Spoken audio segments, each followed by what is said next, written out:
inercia, rigidez y disipación de energía. También en estos sistemas puede estar presente transformadores mecánicos o elementos de ventaja mecánica, tales como engranes, palancas o poleas. ¿Okay? Ustedes ya son familiares con estos tres adicionales, engranes, palancas o poleas. Bien, los cuales se les puede inducir, no inducir, sino se les puede considerar que tienen cierto aporte a la inercia, al peso, etcétera, como no, también, en muchos casos. Vamos a comenzar en el caso con los primeros, que son los elementos de inercia.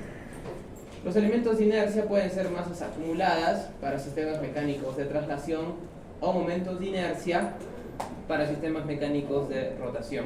Bien, los elementos de inercia son fácilmente identificables en la segunda ley de Newton. ¿Cuál es la segunda ley de Newton? ¿Cuál es la segunda ley de Newton?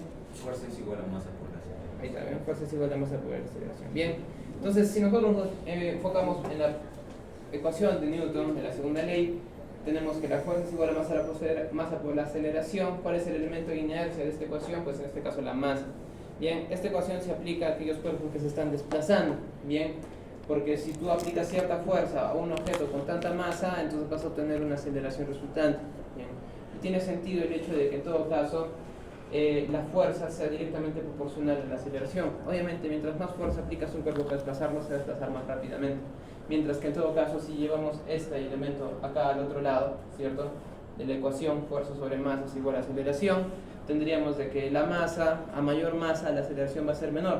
Tiene sentido, ¿verdad? Porque mover un cuerpo más pesado es más difícil, ¿cierto? Y esta, que es la que tenemos acá, es la segunda ley de Newton equivalente para sistemas que rotan, ¿ok? Porque la lógica o el análisis de sistemas mecánicos se tiene que separar de ahora en adelante en dos secciones. El desplazamiento de cuerpos, ¿okay? Como por ejemplo este control remoto se desplaza X, Y, Z, pero también puede rotar. Ustedes son conscientes de que todos los objetos libres tienen ¿cuántos grados de libertad? 6, ¿cierto? 3 de desplazamiento y 3 de rotación, ¿verdad? Ahora, imagínense que este control remoto pues tiene estas dimensiones, tiene un peso asignado, bien, y no se me es muy difícil rotarlo sobre algún eje que tenga. Pero ¿qué pasa si es que posee en cierta medida la misma masa, pero tiene una longitud ridículamente larga, como por ejemplo del ancho de esta clase? Va a ser igual de fácil rotarlo. Ustedes tienen también en la mentalidad, en la mente y en sus conocimientos, me imagino, un concepto relacionado con el momento de inercia. Bien, la masa es lo que define qué tan bueno, podríamos decir nosotros que la masa es una característica del cuerpo que indica qué tan difícil es moverlo, ¿cierto? Si la masa es muy grande, es tranca moverlo, pero que sí. Si la masa es ligera, es fácil moverlo, pero que sí. El momento de inercia es el equivalente para los cuerpos que rotan. ¿Por qué? Porque no es lo mismo rotar un objeto o rotar otro. No es lo mismo rotar, ¿cómo se llama?, un control remoto hecho de plástico que, yo qué sé, una barra de bronce de 3 centímetros de grosor y 2 metros de longitud, ¿cierto? Es mucho más difícil. Bien.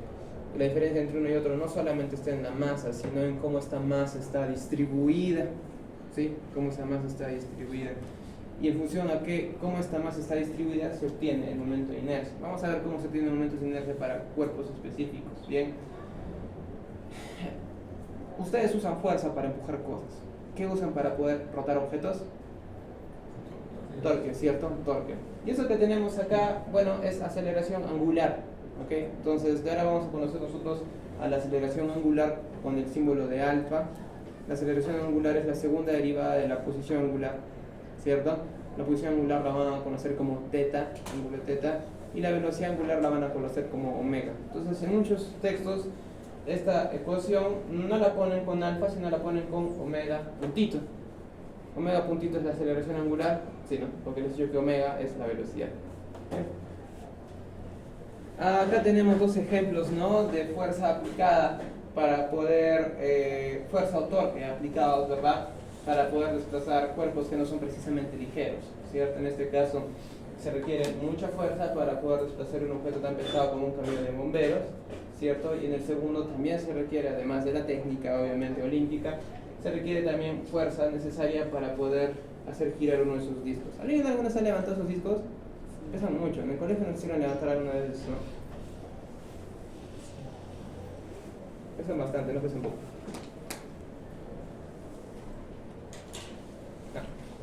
Por ende, nos podemos dar cuenta que los elementos de inercia son aquellos que establecen una relación entre fuerza y torque y aceleración del cuerpo. En dinámica de traslación, el cuerpo en movimiento posee una masa m que se encuentra concentrada en un solo punto. ¿Okay? Digamos, ¿dónde podríamos considerar que la masa m se encuentra concentrada? En el centro de masa, ¿cierto? En el centro de masa. Ahí es donde está enfocado ese peso, ¿no? Sus unidades se miden en kilogramos, ¿cierto? Eso ya es bastante conocido para todos ustedes, todos lo sabemos. Ejemplo, el peso de un camión en su centro de masa. En dinámica de rotación, un cuerpo rígido sometido únicamente, en dinámica de rotación, un cuerpo rígido sometido únicamente a desplazamiento rotacional o angular con respecto a un eje de rotación tendrá toda su masa agrupada en el momento de inercia. Agrupada, o podemos decir toda su masa distribuida, perdón. Esto creo que es mejor así. En el momento de inercia J. Bien, acá lo he escrito como I, ¿cierto? Entonces en muchos textos van a encontrar I o J. Vamos a poner acá I o J. Entonces en algunos textos se encuentran como I o como J. Que está definido con la siguiente ecuación. Bien, momento de inercia, o sea I o J es igual a la integral de un vector de distancia R al cuadrado que multiplica a una pequeña variación, una pequeña fracción de la masa del cuerpo, ¿ok? Donde dm es una masa incremental con distancia radial de r con respecto al eje de rotación. Entonces, si nosotros tenemos un cuerpo como esta billetera y nosotros queremos rotarlo a partir de este eje, ¿ok? Y a partir de este eje, bien, entonces una pequeña fracción de la masa de este cuerpo que digamos se encuentra en esta esquina se encuentra a una distancia del centro de rotación. Ese es el r al que nos referimos. Bien, y esta pequeña masa que se encuentra acá es la pequeña masa incremental que se define acá. Bien, las unidades de este elemento, el momento de inercia, se miden en kilogramos por metro cuadrado. Bien, kilogramos por metro cuadrado. Y tiene sentido, ¿cierto? R es distancia. Distancia es de metros. Metros al cuadrado es metros elevado, o metro por metro es metro cuadrado, ¿cierto? Y esto es kilogramos. El momento de inercia de un cuerpo puede ser obtenido para cuerpos rígidos y homogéneos con formas estándar. Bien, los siguientes son ejemplos de momentos de inercia para distintas formas. Por ejemplo, acá tenemos una partícula simple rotando, ¿ok? Entonces acá podría ser el equivalente a esto. Yo acá tengo una masa concentrada, entre comillas, ¿cierto? Imagínense que mis llaves y mi USB son todos una masa concentrada y acá tengo un hilo que lo sostiene y podríamos considerar de que el peso de la cadena es irrelevante, ¿verdad? El momento de inercia de este cuerpo va a estar definido en función a qué cosa, al peso del objeto al extremo, ¿cierto? M, que multiplica a la distancia desde el centro de rotación, desde acá hasta esta distancia de acá. Bien. Resulta interesante de que yo puedo preservar esta masa, ¿ok? Yo puedo preservar esta masa. Digamos, imagínense que todo esto pesa 120 gramos, yo qué sé. Pero lo que quizás podría hacer es estirar esto más, y más, y más, y más, y más, y más, preservando la misma masa. Si es que yo preservo la masa, pero incremento la longitud del hilo que sostiene a la masa, el momento de inercia va a incrementar, ¿verdad? No he tenido que incrementar yo la masa para poder hacer de que este sistema sea más difícil de rotar si es que yo estirara cada vez esto más y más y más y más. También tenemos el momento de inercia para varias partículas unidas rotando. En este caso es solamente una combinación de la ecuación anterior.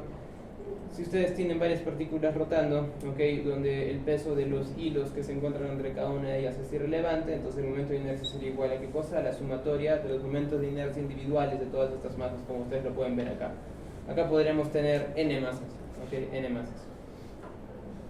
Luego también podríamos tener el momento de inercia de una barra uniforme de masa m y una longitud L, ¿okay? ¿Cuál es el momento de inercia de dicha ecuación? Pues es esta de acá. ¿Cómo han obtenido esta ecuación? Pues usando esta de acá, la integral del rho al cuadrado por la variación de la masa, masa incremental. Bien, en este caso se considera que el centro de rotación está a un extremo de la barra, bien, a un extremo de la barra. Dicho momento de inercia es igual a 1/3 m por L al cuadrado. Pero ¿qué sucede si es que yo no quiero rotar esta barra de longitud L a partir de un extremo, sino a partir del centro de la misma barra, como está dibujado acá, en este segundo? ¿Cierto? Nos damos cuenta de que el momento de inercia de esta barra es igual a 1/12 m por L al cuadrado. Si ambas barras, aunque no se ven visualmente de la misma longitud, ¿cierto? Si ambas barras tienen la misma longitud, son L y L, ¿ok? Este es L, este es L medio, pero todo esto es L. ¿Bien? Son rotadas de esta manera o de esta manera. ¿Cuál de las dos siempre va a tener un momento de inercia mayor? La primera, ¿cierto? Porque en ambos casos es m por L al cuadrado, m por L al cuadrado, pero uno está multiplicado por 1/3 y el otro está multiplicado por 1/12.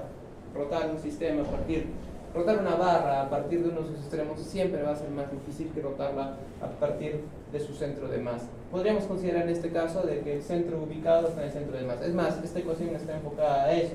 Es decir, de que si tenemos una barra uniforme, el centro de masa obviamente se encuentra en el centro de esta misma. Luego tenemos, por ejemplo, el caso de un disco.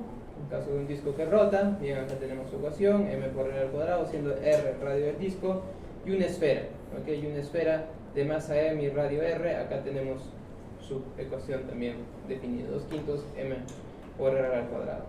Existen más momentos de inercia ya calculados, ¿sí? Hay una tabla muy buena en Wikipedia del momento de inercia en inglés,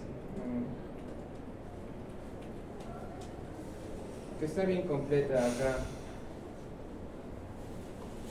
Acá tenemos el caso de la partícula rotando, ¿cierto? M por R al cuadrado. Si esta partícula estuviera rotando a partir del centro, ya no en la misma longitud de antes, de una barrita, a partir del centro de masa, una barrita rotada a partir de un extremo, un disco hueco, un disco sólido, un disco con un hueco pero con una parte sólida. Lo pueden ver acá. Okay, acá tenemos un cilindro hueco, un cilindro sólido, un cilindro con un hueco, y acá tenemos todas las expresiones del momento de inercia: pirámide, este trompito, bueno, ¿qué es esto? Octaedro, el octaedro. Esfera hueca, esa es una esfera que solamente tiene una superficie, no tiene un relleno, okay, esta de acá. Esta es una esfera completamente sólida. Esta es una esfera que tiene una parte sólida pero tiene una parte hueca adentro, etcétera, etcétera, etcétera, etcétera. Tenemos muchos casos. Es muy chévere. Esta tabla la pueden usar. Bien. Nota. Podemos entender también a la inercia de un cuerpo como aquella propiedad del mismo que determina qué tan difícil es desplazarlo o rotarlo. Nosotros, a través de ya muchos años de vida, solemos llamar a la inercia de desplazamiento de un cuerpo como masa, simplemente, o peso. Bien, pero no se olviden nunca de que masa y momento de inercia son inercias. ¿Okay? Esa es una inercia de desplazamiento y esa es una inercia de rotación. Solo que esta comúnmente nosotros ya la llamamos simplemente masa, peso. Y esta, bueno, no nos referimos comúnmente a ella a lo largo de nuestras vidas cotidianas, ¿cierto? Nos referimos a, quiero por favor a tomates. ¿Cuánto momento de inercia quiere usted? ¿No? En sus tomates. No lo vemos de esa manera. Hablamos de masa. Por ejemplo, ¿qué es más difícil empujar? La primera pregunta. ¿Un refrigerador o la caja donde nos vino el refrigerador? Es obvio, ¿cierto? ¿Qué es más difícil rotar? ¿Una bola de papel amarrada a una pita o una masa medieval como la que vemos en la foto? Sí, son distintos, son cosas distintas. Pero que nos ayuden a entender eso. O sea, tengamos bien en cuenta de ahora en adelante eso. La inercia de un cuerpo representa qué tan difícil es desplazarlo o rotarlo. Y también en cierta medida podría determinar qué tan difícil es detenerlo, ¿cierto? ¿Por qué? Porque imagínense de que yo agarro una mota y se la aviento a uno de ustedes. No es muy difícil, ustedes solamente se cubran y detengan el objeto, ¿cierto? Eso es violencia, no lo voy a hacer, pero juegan así y se detiene fácilmente. Ahora imagínense de que ustedes están, yo qué sé, acá en la bajada de Selva Alegre, y alguien no puso el freno de mano y un carro viene hacia ustedes, incluso más lento de la velocidad a cual yo les he aventado a alguno de ustedes la moto. Es obvio que lo van a poder detener muy fácilmente. No, ¿verdad? Van a morir. Entonces eso es una característica también. La inercia de un cuerpo puede determinar qué tan difícil es rotarlo. Si tendríamos, digamos, acá un palito y un disco de corrospun con un rodamiento ahí girando, ¿no? Sería fácil detenerlo, ¿no? Imagínense que tenemos ahora un engrane gigantesco de un parque eólico, o sea, de una turbina eólica. Esas turbinas, adentro los engranes son más altos que el ancho de esta clase, entonces quizás está rotando muy lento. ¿Van a ser capaces de detenerlo? No, ¿verdad? Va a ser muy difícil detenerlo. Existen sistemas de frenado especializados para eso. Entonces, podríamos entenderlo desde ambas perspectivas. ¿Qué tan difícil es arrancar el movimiento de ese cuerpo? ¿Qué tan difícil es intentar detenerlo? Bien, eso es con respecto a momentos o elementos de inercia. ¿Alguna duda, pregunta? Para pasar al siguiente elemento mecánico, que son los elementos de rigidez, si no me equivoco.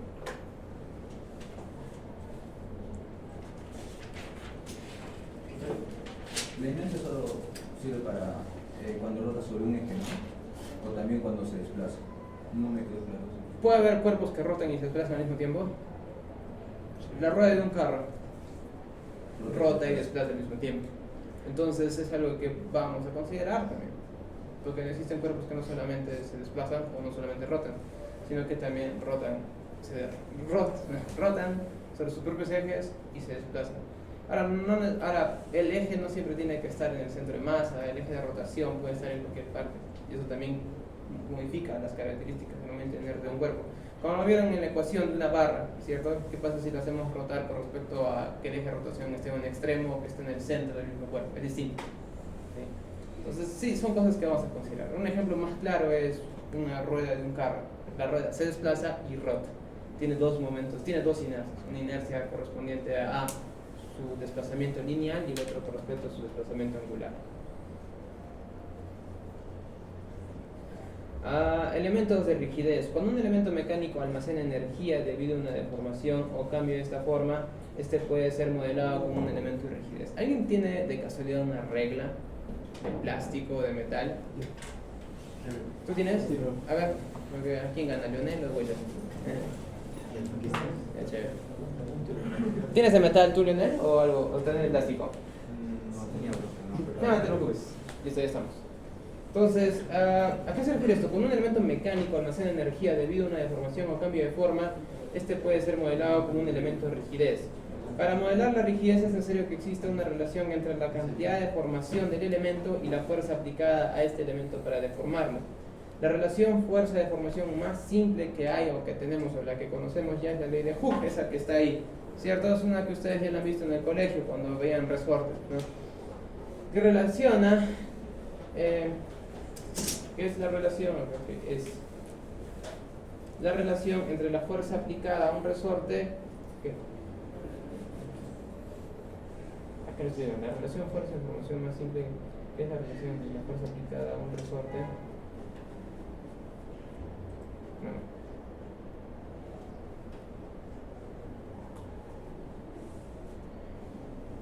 Ahí, ¿qué es? La relación entre fuerza. ¿Qué es la relación? La fuerza. ¿Qué es? La fuerza aplicada a un resorte es proporcional a su deformación, estiramiento o compresión. Ok. Esta ley asume que la relación entre ambos parámetros, entre los dos parámetros, es lineal. Bien, entonces, esta ley que nos dice, se nos indica que tenemos una relación lineal establecida entre la fuerza que aplicamos al resorte y la deformación que éste sufre. Esta deformación puede ser de estiramiento o de compresión. Bien. Es obvio que existen resortes que van a ser más difíciles de deformar que otros. Por ejemplo, algunos tienen lapiceros que hacen clic, ¿cierto? Un eslabón abierto y han encontrado el resorte que se encarga de eso. Es muy fácil estirar ese resorte, es muy fácil comprimirlo. Cosa que no sucedería si queremos estirar o comprimir el resorte, por ejemplo, de una suspensión de moto, ¿cierto? Es un fierro grueso, ¿ok? Que estaría listo para poder soportar duros impactos con el piso o huecos. O peor, con la suspensión de un vehículo más grande como un carro o como o como, yo qué sé, un camión enorme, ¿bien? Entonces no es lo mismo. Pero la ley de Hooke, ¿ok? Es una herramienta de análisis lineal que nos permite a nosotros establecer la relación entre la fuerza aplicada a un objeto que se puede deformar y la deformación, ¿ok? Nos permite analizar la deformación que éste sufre. Algunas veces en algunos sistemas o muchos sistemas mecánicos que no necesariamente están conformados por resortes, pues estos dichos sistemas podríamos modelarlos de tal manera que podríamos escribirlos o definirlos matemáticamente como si fueran resortes. Para eso pedí esta regla, ¿ok? Esta regla tiene una forma original, ¿ok? En la cual se encuentra nulamente perturbada, ¿cierto? Pero ¿qué pasa si es que yo aplico una fuerza, digamos, voy a dejarlo acá y aplico una fuerza a un extremo? Se deforma, ¿cierto? Se deforma. ¿Alguien sabe qué es lo que esta regla acumula mientras yo estoy deformándola? Esfuerzos. ¿Cómo? Esfuerzos. Contra... Algo relacionado más a la energía, ¿alguien sabría? Energía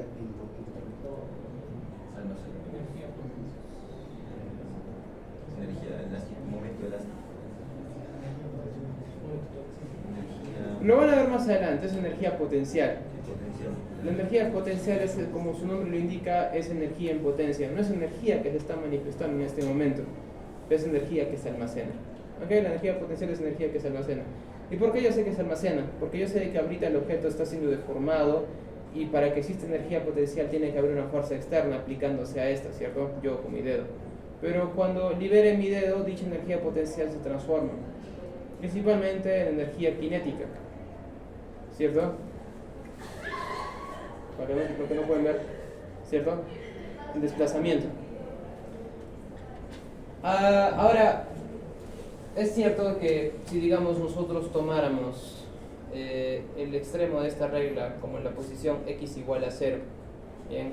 Y su desplazamiento en este eje determina el x, pues si yo aplico poca fuerza, se desplaza poco, si aplico más fuerza, se desplaza más. Puedo seguir así hasta eventualmente romper la regla de Wilber, ¿cierto? Pero no lo vamos a hacer. ¿Okay?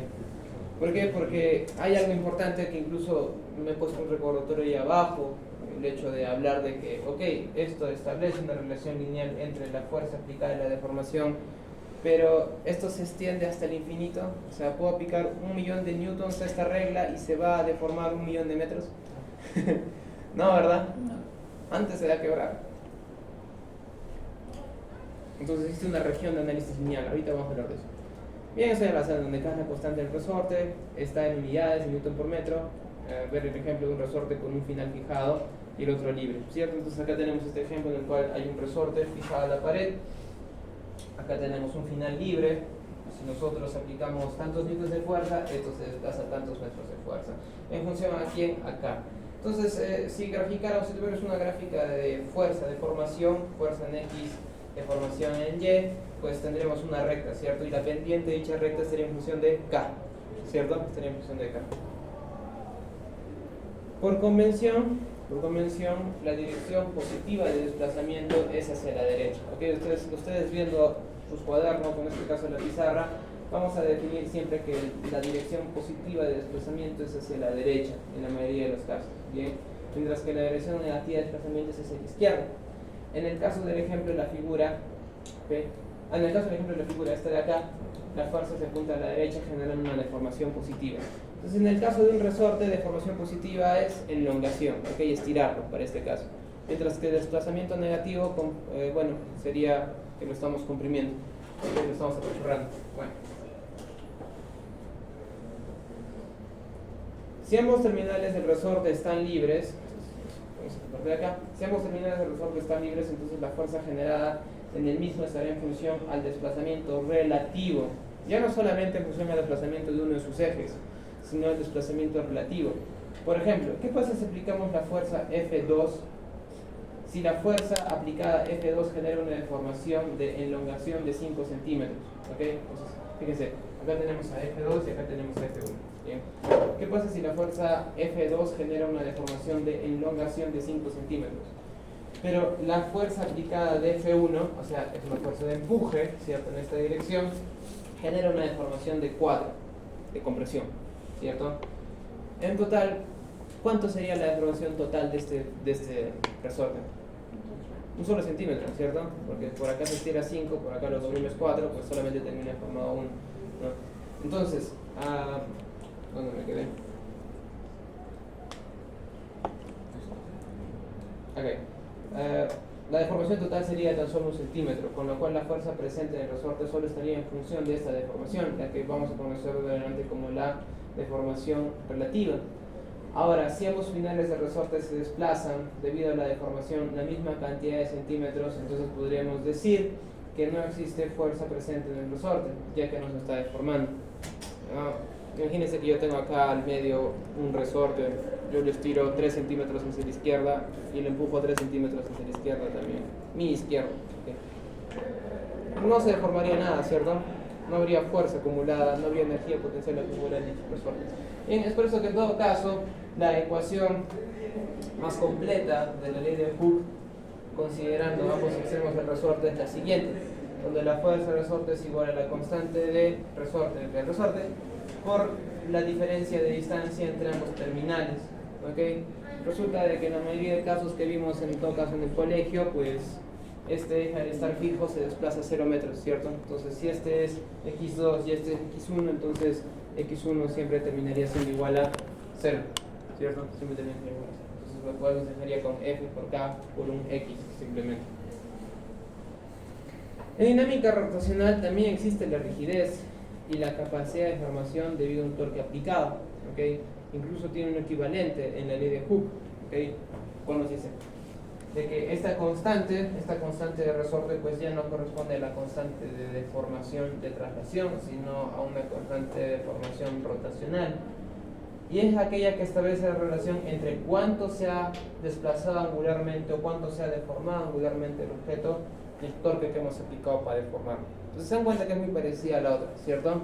Solamente que no tenemos X, sino tenemos θ. No tenemos fuerza, sino tenemos torque.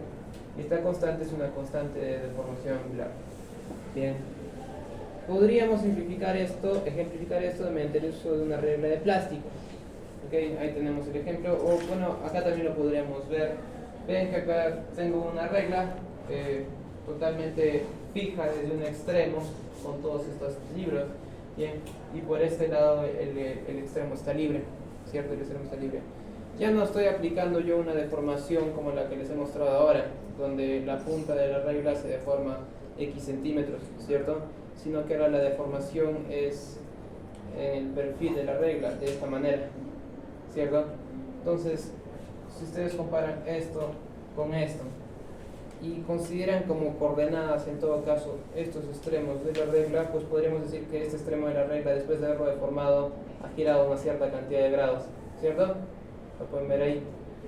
Cuando yo suelte esta regla, pues obviamente va a regresar a su posición original. Yo tengo que aplicar más y más torque para que esta regla se deforme, más y más, ¿cierto? No creo que pueda llegar a más de 20 grados antes que se quiebre. Tendría que tener un objeto menos rígido. Rigidez, eso también es importante, porque los objetos rígidos son fáciles o difíciles de deformar. Difíciles de deformar, ¿cierto? ¿Qué va a ser más rígido? ¿Esta regla de plástico o una regla de metal? La de metal. Yo creo que la de plástico se rompe antes, es más rígida. ¿Ok? Ustedes agarran una regla de metal y las reglas de metales casi ustedes las pueden hacer así, ¿cierto? Si son más largas incluso, más. Y también en el aspecto de deformación rotacional, o sea, las puedes girar más y no se van a terminar quebrando, ¿ok? Y no vas a necesitar tanta fuerza para poder rotarlo. Bien, entonces podríamos también nosotros ya establecer una relación entre lo que es la rigidez y la constante de resorte. Ahora, como les dije, esta regla no es un resorte, ¿cierto? No lo es. Pero, mediante el uso de la ley de Hooke, matemáticamente y dinámicamente podríamos modelar el comportamiento de esta regla como el de un resorte. Bien, no es lo ideal, pero podría ser útil para un análisis matemático. Bueno, en este caso, como les dije, ¿no? En este caso un terminal está fijado mientras el otro está al aire. Si torcemos el final de la regla, podemos sentir en nuestros dedos cómo ésta se resiste a la deformación. Si soltamos la regla nuevamente, regresará a su posición inicial. La regla misma tiene un coeficiente de rigidez que determina cuánto su perfil final se deforma en función de cuánto torque aplicamos. Bien. Al igual que en el caso del resorte con dos terminales libres, también podríamos obtener la siguiente expresión, que en realidad el torque es igual a la constante de deformación angular que multiplica a la deformación relativa de ambos extremos del objeto. Bien, en este caso, en el caso anterior, tenemos este extremo de la regla y este otro extremo de la regla, ¿cierto? Este extremo de la regla se deforma a algo, no, ¿verdad? Entonces siempre el θ va a ser 0 grados y este es el θ que va a variar, por ende tenemos esta ecuación de acá. Pero bueno, si es que ambos extremos de la regla, o en este caso ya le doy la regla, pues tenemos que ambos extremos del objeto están libres, ¿cierto? Entonces también podríamos aplicar una deformación acá y otra deformación acá. Ahora, ¿qué pasa si es que el torque que aplico es el mismo en ambos extremos? Lo único que va a hacer el objeto es rotar, ¿cierto? No se va a deformar nada. Pero ¿qué pasa si es que el torque que yo aplico es distinto y es más, está en distinta dirección? El objeto se deforma, ¿cierto? Se va a deformar y va a acumular energía potencial. Ahora, este objeto es poco rígido, ¿cierto? Porque puedo formarlo bastante y no le va a pasar nada y va a regresar a su posición original incluso. Acá hay una nota que he puesto que es muy importante tener en consideración.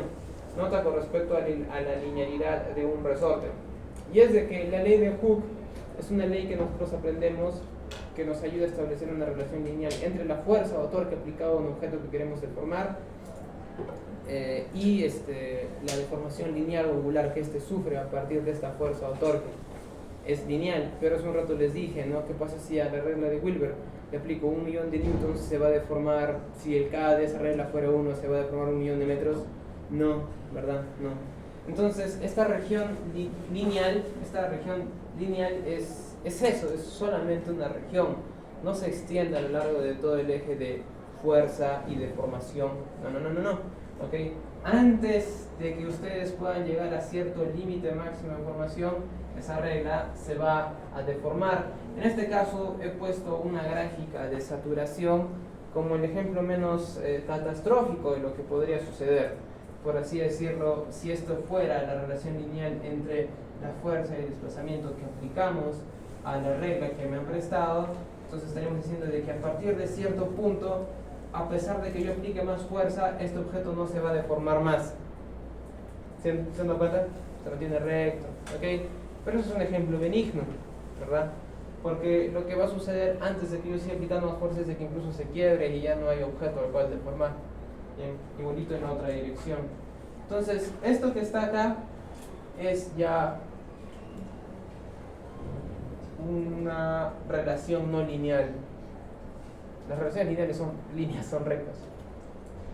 Esto es una línea o recta, no, ¿verdad? Pero si nosotros nos restringimos a trabajar en esta región, ¿es una línea o recta? Sí, ¿verdad? Entonces, es obvio de que el comportamiento de ciertos componentes se va a mantener lineal durante una región, la región lineal. Lo mismo sucede con los resortes de sus lapiceros. Todos hemos hecho esto, todos hemos sacado el resorte, el lapicero de un momento de nuestras vidas, lo hemos agarrado y lo hemos estirado, y cuando lo hemos soltado pensando que iba a regresar a su posición original, se quedó estirado como un alambre, ¿cierto?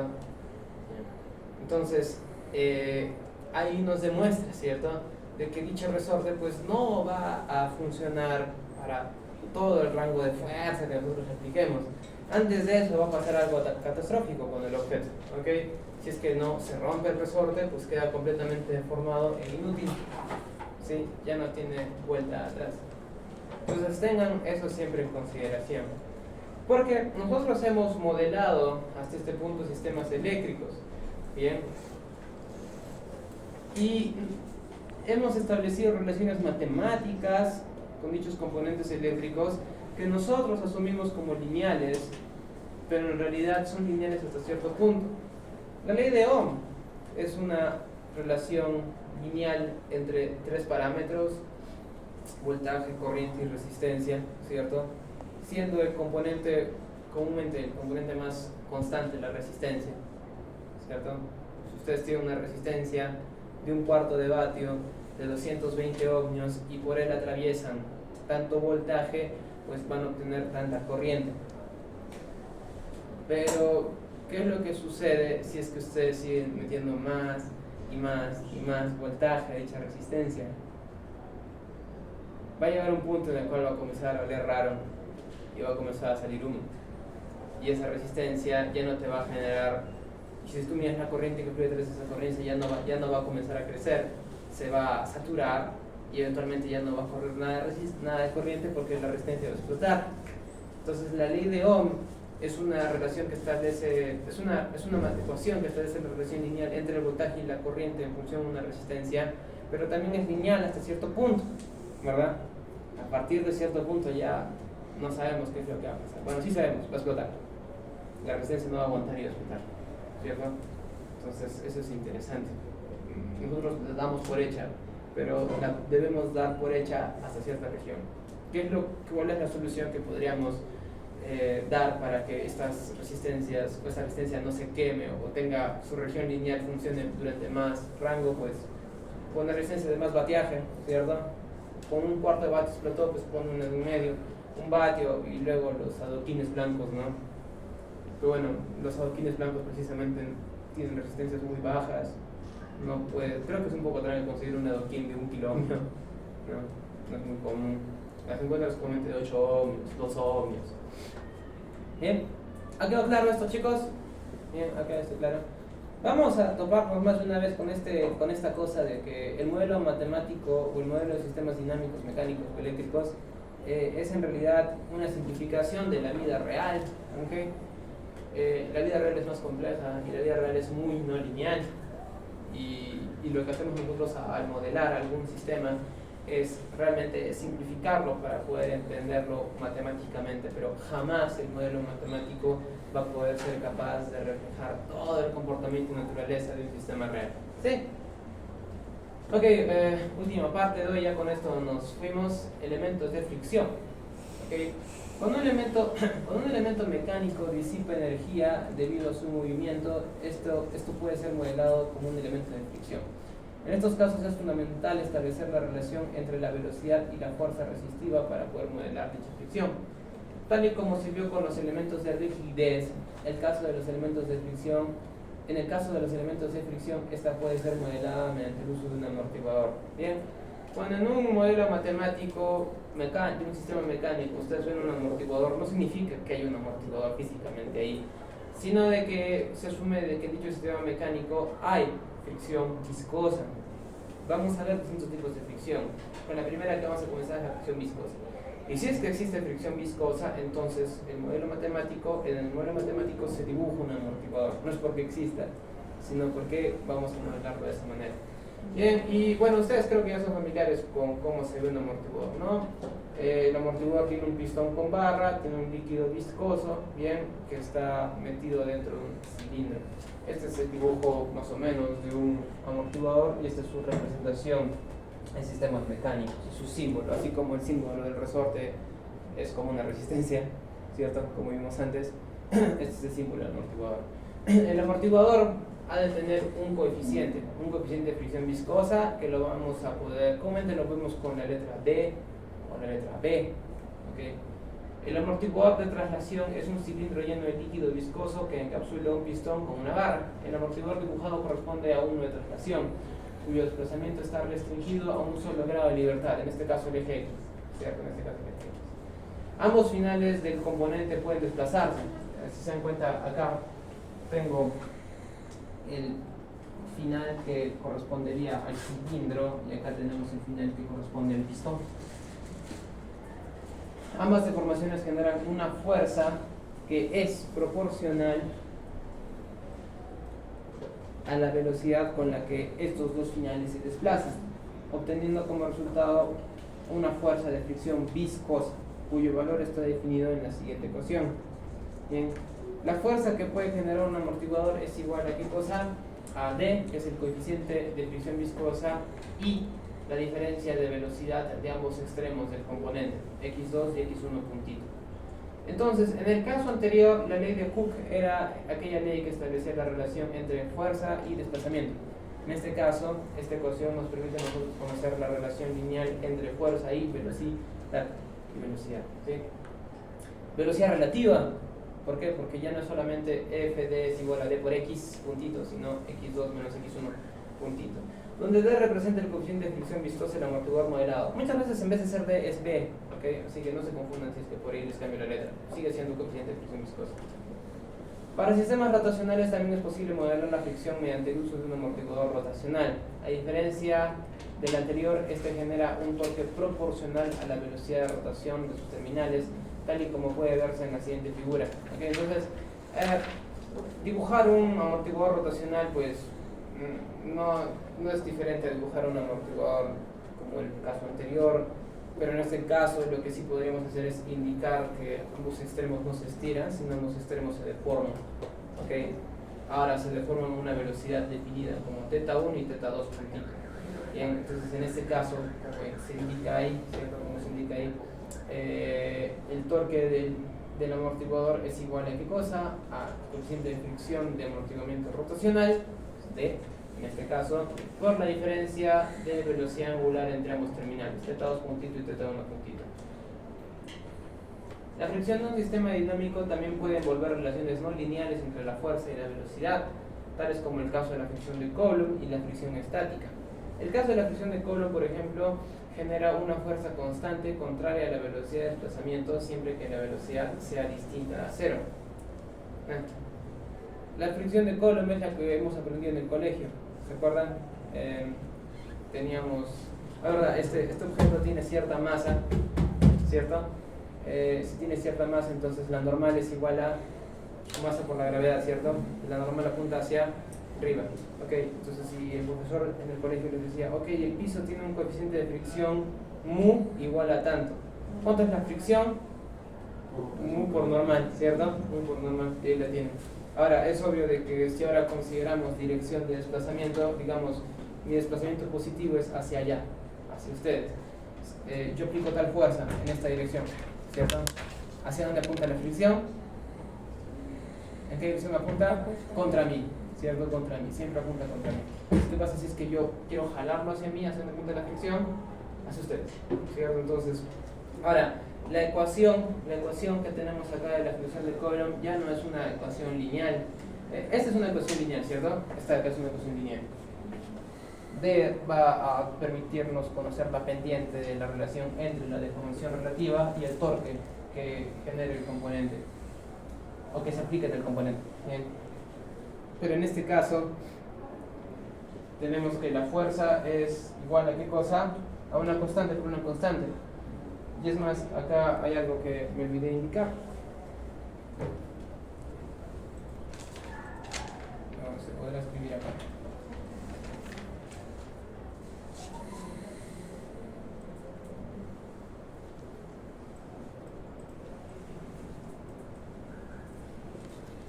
Dibujar.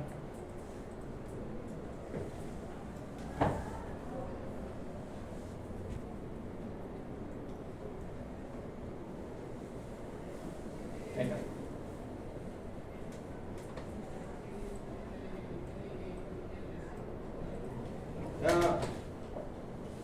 Digamos para el caso, como les dije, de esta cosa, de esta mesa. Desplazamiento positivo hacia adelante, desplazamiento negativo hacia atrás, ¿cierto? Ok, si es que yo aplico fuerza en esta dirección, que es el desplazamiento positivo, entonces el símbolo de la velocidad sería positivo, ¿cierto? Más. O sea, si es que yo comienzo a mover esto, o sea, yo lo estoy moviendo en la dirección positiva, su velocidad es positiva, ¿cierto? Su x puntito es positivo. Ok, entonces si esto es positivo y lo multiplico por menos, la fuerza de fricción que genera este cuerpo es en la dirección contraria, ¿cierto? Ok, ahora ¿qué pasa si es que yo lo jalo hacia mí? Estaría desplazándose en dirección negativa, ¿cierto? Su velocidad también sería negativa, o el símbolo de su velocidad sería negativa. Pero por ese menos adelante haría que la fricción apunte en dirección positiva. Entonces, nuevamente, les digo de que esta ecuación ya no es lineal. ¿Por qué? Porque si la graficáramos,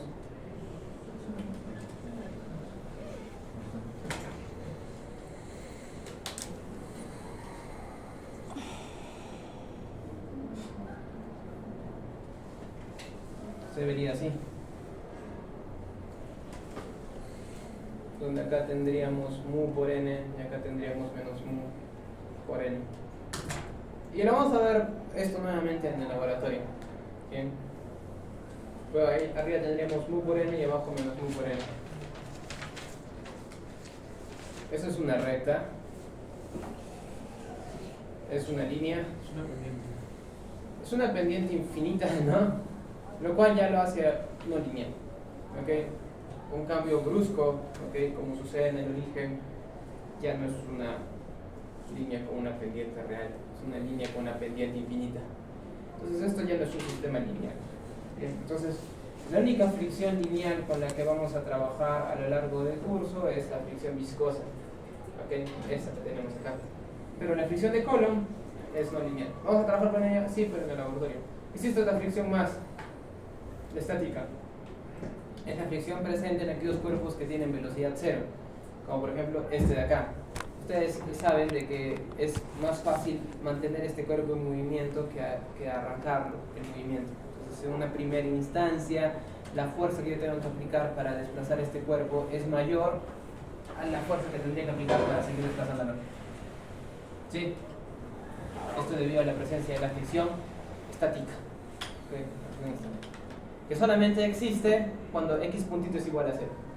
Cuando x puntito o velocidad del objeto ya es distinto a 0, la fricción estática muere. Y solamente existen las otras dos componentes de fricción, la de Coulomb y la viscosa. ¿Sí? Ok. A lo largo de los siguientes laboratorios, pues lo que me gustaría hacer... ¿Terminaron el laboratorio de sistemas digitales? ¿En qué nos quedamos? En potenciómetro, ¿no? Nada más en potenciómetro. No, ya era en resistencia. ¿Hicieron el potenciómetro todos? Sí, ¿cierto? Ah, sí. Ya. En todo caso, ya, no vamos, ya esta semana no vamos a hacer laboratorio con microcontrolador, ¿ok? Sino vamos a entrar a MATLAB para ver cómo podemos modelar ciertos sistemas mecánicos o dinámicos con el uso de ecuaciones diferenciales ahora en MATLAB, es lo que vamos a aprender esta semana. Pero más adelante sí van a necesitar nuevamente del microcontrolador, ¿ok? Porque vamos a trabajar con un motor DC y ustedes van a modelar dicho motor DC como el sistema electromecánico que es. Entonces, esta semana no, y tampoco la siguiente microcontrolador, pero la subsiguiente fácil sí. ¿Ya? Traen su Blackfield. ¿Alguna pregunta?